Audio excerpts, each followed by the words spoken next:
Radio Publique Africaine.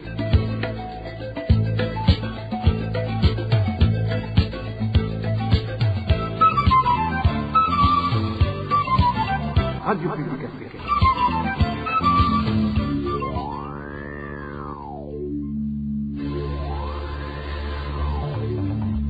C'est le moment de suivre le journal parlé en français. À la présentation, Josiane Mouzaneza.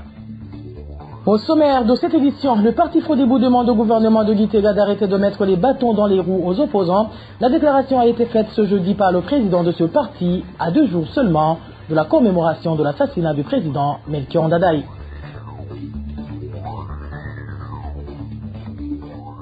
Les détenus de la prison centrale de Ruyigi alertent pour leur santé. Non seulement ils dorment entremêlés, mais cette promiscuité les expose à diverses maladies. Vous aurez les détails dans ce journal. Dans ce journal, nous vous parlerons également de l'état de délabrement dans lequel se trouve bon nombre de voiries à Bujumbura surtout. Voilà pour les grandes articulations. Dis-le bonsoir à vous, mesdames et messieurs. Tout de suite, le développement de ces titres.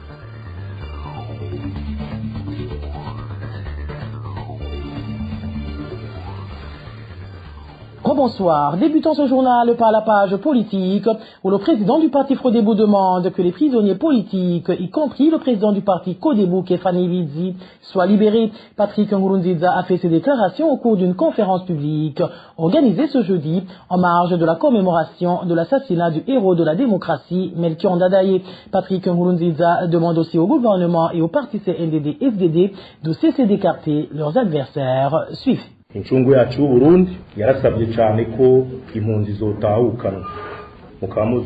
Notre héros a beaucoup demandé que les réfugiés rentrent dans le pays. Vous savez qu'actuellement, il y a de très nombreux réfugiés à l'extérieur du pays. Nous demandons alors au gouvernement de faire tout son possible pour que les réfugiés se rapatrient. Il prenait aussi le partage du pouvoir. Je demande au gouvernement et aux partis au pouvoir de cesser d'écarter les autres pour que nous partagions le pouvoir de la base au sommet conformément à la loi. Il demandait aussi la libération des prisonniers politiques. Il y en a aussi qui sont détenus parce qu'ils ont volé des bananes. Il y en a qui sont détenus d'une manière arbitraire. Il y a aussi des gens qui ont été acquittés mais qui restent en prison. Nous demandons que toutes ces personnes soient libérées. C'est ce que Melchior Ndadaye prônait. Je demande aussi que le procès de Kefa, le président du parti Codebu, se déroule vite et qu'il soit libéré. Nous demandons aussi la mise en place d'un monument historique du président Melchior Ndadaye dans les meilleurs délais. Turasaba ko hoba monument historique yanye n'icyubahiro Ndadaye Melchior, tukasaba ko ico kintu cokogwa mu maguru masha. Vous saurez que c'est ce samedi que le Burundi commémorera le 30e anniversaire de l'assassinat du président Melchior Ndadaye.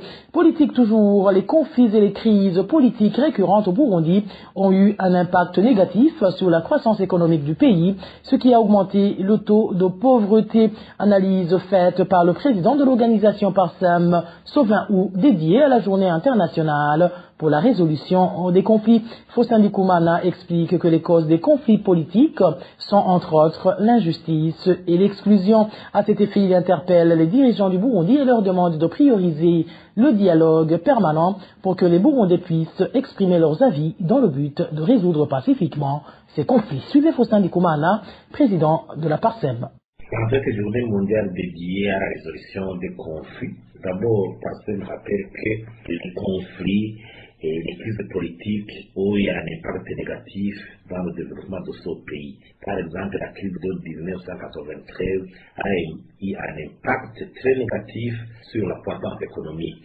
Le produit intérieur brut du pays a reculé de 33% et c'est le début même de la crise de 1993 où la pauvreté a commencé à être criante dans le pays dans des proportions à plus de 60%. Donc, au Burundi, la population doit faire son introspection avec les dirigeants pour bannir les crises politiques et les conflits dans ce pays. Parce que je rappelle alors que parmi les causes qui font le lit des conflits politiques dans un pays, il y a l'injustice, il y a l'exclusion, il y a l'intolérance Il y a la dictature, le misérage des citoyens, l'égoïsme, la mauvaise répartition des revenus, le complexe de supériorité, le non-respect des engagements.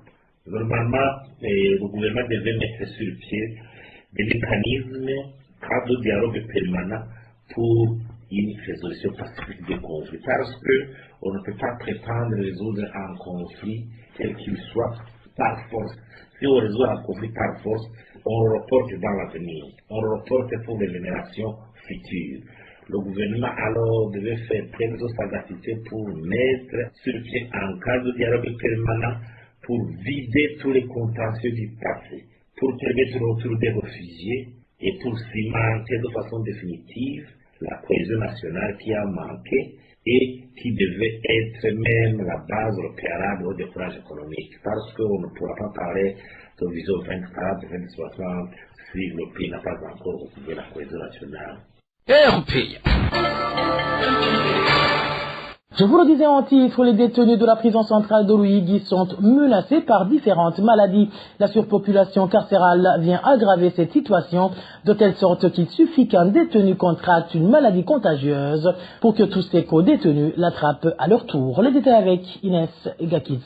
Les chambres dans la prison centrale de Ruyigi sont sursaturées la nuit, les heures du repos. Les détenus dorment sur des lits superposés avec 3 niveaux. Un lit normalement conçu pour une seule personne dans cette prison, 2 à 3 personnes se débrouillent pour s'y reposer durant toute la nuit. Selon nos sources à l'intérieur de cette prison, il n'est pas rare que des prisonniers tombent durant le sommeil la nuit et se cassent des membres du corps. D'autres prisonniers encore manquent cette chance d'avoir le lit sur lequel dormir. Ceux-là dorment à même le sol.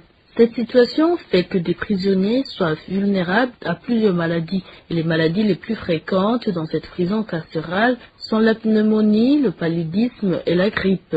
Pour la maladie comme la grippe, un seul cas suffit pour entamer toute la prison. Hormis la chambre pour les femmes, la prison de Ruyigi a 20 chambres pour les détenus. Parmi les 20 chambres, 4 sont réservées aux détenus VIP et 16 autres aux simples prisonniers. Alors qu'elle a été conçue pour 300 détenus, la prison de Ruyigi avait jusque dans la soirée de ce jeudi 874 prisonniers. La RPA n'a pas encore pu joindre l'autorité carcérale.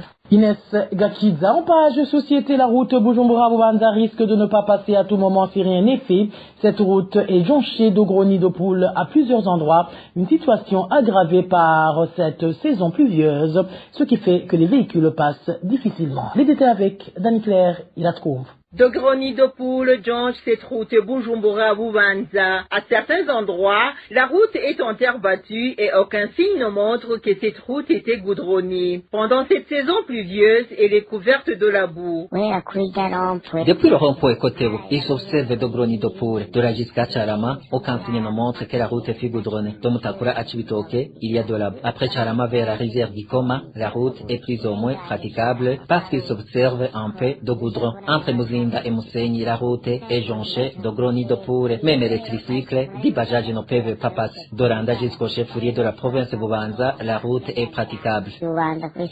Les conducteurs de véhicules indiquent que les véhicules passent difficilement et font souvent des accidents. De plus, les autorités sont au courant de l'impraticabilité de cette route.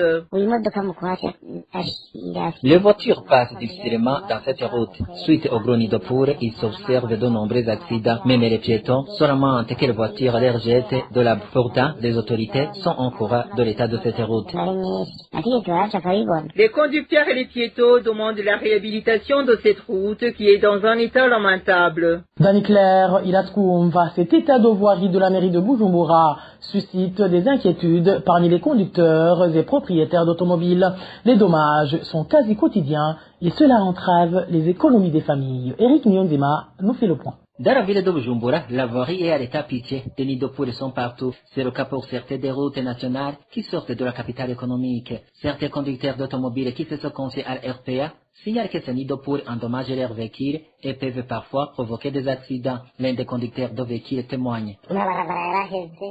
Les routes sont lamentablement délabrées. Au milieu de ces routes, il y a que des nids de poules que l'on a parfois essayé de boucher par des cailloux. C'est cela qui endommage nos pneus et nos amortisseurs. Honnêtement, notre automobile en souffre. Il arrive même que nous ayons des accidents en essayant d'éviter ces trous. C'est très déplorable. Ce qui attriste ces conducteurs de véhicules dans la ville de Bujumbura, ce sont les taxes qu'ils paient, mais sans qu'il y ait aucune au niveau de route. Il y a de l'argent que la mairie perçoit sous forme de taxes de stationnement et autres pour tous les véhicules de la ville de Bujumbura. Nous ne savons pas à quoi sert cet argent si nos véhicules doivent continuer à circuler sur ces routes lamentables à l'état piqué. Les conducteurs d'automobiles à Bujumbura demandent au ministre en charge des travaux publics et au président de la République de trouver des solutions à ces problèmes de nid de poule sur les routes de la ville de Bujumbura. La rédaction de la RPA n'a pas encore pu joindre le maire de la ville de Bujumbura et le directeur général de l'agence routière du Burundi, ARB. Merci à toi Eric Niyonzima. Et puis les lignes transversales récemment tracées sur toutes les routes de la province de Gitega en vue de diminuer les accidents de la route semblent produire l'effet contraire. La raison est que les conducteurs les ignorent et ne s'arrêtent pas pour laisser le passage aux piétons, une situation qui inquiète beaucoup les habitants de cette capitale politique. Plus de détails avec Elvis Nyomongue. Pas de réduction des cas d'accidents de roulage en province de Gitega et cela malgré le travail de dessiner les signaux routiers sur les routes de la ville de Gitega et c'est le résultat de cette dernière et son mandat dans d'autres provinces telles que précise le service policier de roulage qui avoue que ces signaux n'ont fait aucun impact en matière de réduction du nombre de cas d'accidents de roulage.